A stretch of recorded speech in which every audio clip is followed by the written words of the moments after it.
Tu crois que c'est la difficulté qui te paralyse. Tu regardes cette montagne à gravir, ce projet à lancer, cette conversation à avoir, et tu te dis « c'est trop dur ». C'est le mensonge le plus confortable que ton esprit te vend. Le vrai problème, ce n'est pas la pente. C'est la peur de poser le pied sur la première pierre. Et il y a 2000 ans, un homme, dans l'ombre d'un empereur fou, a écrit la phrase qui pulvérise cette illusion. À la fin de cette histoire, tu ne verras plus jamais tes peurs de la même manière. Tu sauras exactement pourquoi tu restes immobile, et surtout, comment faire le premier pas, celui qui change tout. Imagine-toi à Rome. Pas la Rome des films, propre et héroïque. La Rome réelle. Étouffante, violente, puante. Un homme marche dans les rues, vêtu d'une simple tunique. Autour de lui, des esclaves portent des litières dorées, des courtisans chuchotent, des gardes scrutent. Cet homme, c'est Sénèque. Il n'est pas un philosophe dans sa tour d'ivoire. Il est au cœur de la bête. Précepteur, puis conseiller principal de Néron. L'homme le plus puissant de l'Empire, après l'empereur lui-même. Chaque jour, il danse avec un tigre. Un mot de travers, un regard mal interprété, et c'est l'exil ou le suicide forcé. Il vit dans un état de tension permanente. Et c'est là, dans ce chaudron d'anxiété absolue, qu'il écrit. Pas des théories abstraites. Des lettres à son ami Lucilius. Des cris du cœur. Des manuels de survie psychologique. Il ne parle pas de la difficulté de gravir l'Olympe. Il parle de la difficulté de se lever le matin sans être rongé par la peur. Sa philosophie est née dans la boue et le sang du pouvoir. Elle est forgée au feu de la lâcheté qu'il voit partout, et surtout, qu'il sent en lui-même. Relis cette citation. Ce n'est pas parce que les choses sont difficiles que nous n'osons pas. C'est parce que nous n'osons pas qu'elles sont difficiles. Ce n'est pas une jolie phrase motivante pour poster sur un fond de montagne. C'est un renversement complet de la causalité. Ton cerveau te ment. Il te présente la séquence comme ça. Événement, une chose difficile, flèche vers la droite émotion, la peur, flèche vers la droite résultat, l'inaction. Le projet est complexe, donc j'ai peur, donc je ne le fais pas. Sénèque, lui, te dit non. La séquence réelle est choix, ne pas oser, flèche vers la droite perception, la chose devient difficile, flèche vers la droite justification, l'inaction. La difficulté n'est pas une propriété objective de la chose. C'est une ombre projetée par ton refus d'agir. Tu ne vois pas un mur infranchissable. Tu projettes l'ombre de ta propre indécision sur un simple mur, et cette ombre le fait paraître infranchissable. Le « difficile » est un symptôme, pas une cause. C'est la fièvre, pas la maladie. La maladie, c'est le « non osé ». Prends un exemple historique que Sénèque a peut-être vu de ses propres yeux. Les légions romaines. Une légion, face à une horde de guerriers germains. Objectivement, qui est dans la situation difficile. Les Germains sont sur leur terre, ils connaissent la forêt, ils sont féroces. Les Romains sont en territoire hostile, en armure lourde, en formation rigide. Pourtant, que se passe-t-il? La Légion avance. Pas parce que c'est facile, mais parce qu'elle ose. Elle ose maintenir la formation. Elle ose avancer au rythme du tambour. Et à mesure qu'elle ose, que se passe-t-il? La difficulté de la situation pour l'ennemi augmente de façon exponentielle. Cette muraille de boucliers qui avance, implacable, devient une chose terrifiante, difficile, à affronter. La difficulté a changé de camp. Elle a migré de l'attaquant à celui qui n'a pas osé tenir bon.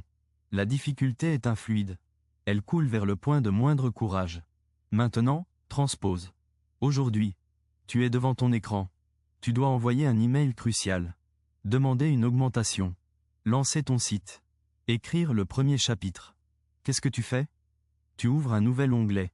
Tu scrolles. Tu fais des recherches. Tu organises tes dossiers. Tu attends le bon moment. Tu te dis, c'est trop difficile de trouver les mots parfaits. Sénèque te regarde et secoue la tête. Ce n'est pas l'email qui est difficile. C'est ton refus d'appuyer sur « Envoyer » qui le rend monstrueux. Chaque minute de délai ajoute une couche de perception de difficulté. L'attente génère des scénarios catastrophes. L'inaction construit le mur. Le « scroll infini » n'est rien d'autre qu'un rituel pour ne pas oser. Chaque vidéo TikTok, chaque reel, est une petite offrande à la déesse peur, pour qu'elle te laisse encore 5 minutes de répit. Tu crois te divertir? Tu es en train de peindre l'ombre sur ton propre mur. Oui, mais... Je t'entends. Certaines choses sont objectivement difficiles. Passer un concours, surmonter une maladie, traverser un deuil. Tu ne vas pas me dire que c'est juste dans ma tête? C'est l'objection la plus prévisible. Et Sénèque y a répondu. Il ne nie pas la réalité de l'épreuve. Il nie que ton sentiment d'impuissance en soit la conséquence logique. Prenons l'exemple qu'il connaissait le mieux, la menace de la mort. Objectivement difficile, non? Pourtant, il écrit, ce n'est pas la mort qui est terrible, c'est la peur de la mort. La difficulté réelle de mourir est un instant. La difficulté perçue de vivre dans la peur de la mort, c'est toute une vie de torture. L'épreuve est un fait. La difficulté que tu y associes est un jugement. Et ce jugement, tu le formes en fonction de ton courage ou de son absence. Le deuil est une douleur réelle, viscérale. Mais la difficulté insurmontable de reprendre le cours de sa vie, ce sentiment que plus rien n'a de sens. Cette ombre-là, elle est projetée par le refus d'oser le premier petit pas. Appeler un ami. Sortir faire les courses. La tâche est simple. C'est l'ombre de la douleur qui la rend difficile. Alors voici la révélation, le lien que personne ne fait. Ta zone de confort n'existe pas. C'est un mirage. Ce que tu appelles ta zone de confort, c'est juste l'endroit où tu as arrêté d'oser. Hier, tu as osé conduire pour la première fois. C'était terrifiant. Aujourd'hui, c'est ta zone de confort. La frontière n'est pas entre le confort et l'inconfort. Elle est entre ce que j'ose déjà faire et ce que je refuse encore d'oser. Et cette frontière, elle recule chaque jour où tu ne la repousses pas. Ton monde rétrécit. Les choses difficiles se multiplient. L'email devient difficile. La conversation devient difficile. Sortir de chez toi devient difficile. Ce n'est pas le monde qui devient plus hostile. C'est ton courage qui s'atrophie et qui projette des ombres de plus en plus grandes sur des objets de plus en plus petits. Sénèque, dans son palais, entouré de luxe, était en dehors de toute zone de confort. Parce qu'il savait que le vrai danger n'était pas l'épée du garde, mais la lente asphyxie de l'âme qui cesse d'oser. Alors, l'exercice. Pas demain. Pas plus tard. Maintenant, pendant que tu écoutes ça. Je vais te donner une tâche. Elle va te sembler ridiculement simple. Et c'est pour ça que tu vas ressentir la résistance. L'ombre. L'exercice est le suivant. À la fin de cette vidéo, tu vas poser ton téléphone. Tu vas te lever. Et tu vas faire une chose que tu as remise à plus tard depuis au moins 48 heures, et que tu qualifies mentalement de chiant, pénible ou difficile. Ça peut être ranger ce tiroir. Envoyer ce message de 2 lignes. Passer l'aspirateur dans un coin. Appeler pour prendre un rendez-vous. Pas un projet de vie. Une micro-tâche. Et voici la partie cruciale. Pendant que tu l'as fait, tu vas observer ton esprit. Tu vas écouter la voix qui dit « C'est long. C'est ennuyeux. Je pourrais faire autre chose. » Cette voix, c'est le « non osé » qui se déguise. Et au moment où tu auras fini, en moins de 3 minutes, tu auras une épiphanie. Tu regarderas cette chose terminée et tu te diras « C'était ça, le monstre ?» Tu auras vu, en temps réel, l'ombre se dissiper. Tu auras prouvé à ton système nerveux que la difficulté était un fantôme. C'est l'entraînement fondamental. Un oser, microscopique, quotidien. C'est comme ça qu'on réapprend à marcher. Le climax, le moment de vérité, le voici. La vie que tu vis actuellement, avec ses frustrations, ses regrets, ses « je pourrais mais » n'est pas le résultat des difficultés du monde. Elle est le résultat exact, le produit mathématique, de tout ce que tu n'as pas encore osé. Ton présent est sculpté par tes absences de courage. Chaque rêve mis en attente, chaque vérité tue, chaque envie étouffée, a contribué à bâtir la réalité dans laquelle tu te réveilles le matin. Sénèque, lui, a fini par devoir oser la chose ultime. Quand Néron lui a ordonné de se suicider, il a dû oser couper ses veines.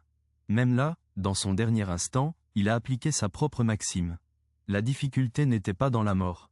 Elle était dans la peur de la mort. Et il a osé affronter cette peur avec un calme qui a stupéfié ses amis.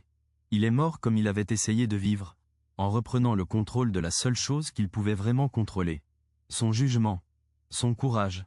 Alors, on revient au début. Tu crois que c'est la difficulté qui te paralyse. Maintenant, tu sais.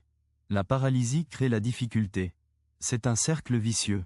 Mais il suffit d'un seul moment de « oser », même minuscule, pour l'inverser en cercle vertueux.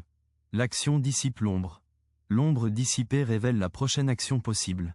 Ce n'est pas une question de motivation. C'est une question de mécanique. De causalité. Alors, regarde autour de toi. Regarde ta vie. Et demande-toi, quelle est la plus grosse ombre que tu projettes sur un mur parfaitement escaladable? L'ombre de quel non osé? Si cette idée a fait vaciller ne serait-ce qu'une de tes certitudes, tu sais ce qu'il te reste à faire. Pas demain. La prochaine fois que tu hésiteras, Souviens-toi de l'homme dans les jardins de Rome, qui écrivait sous la menace constante de la folie impériale. La difficulté n'était pas dans son destin. Elle était dans le cœur de ceux qui n'osaient pas regarder leur destin en face. Où est la tienne, vraiment ?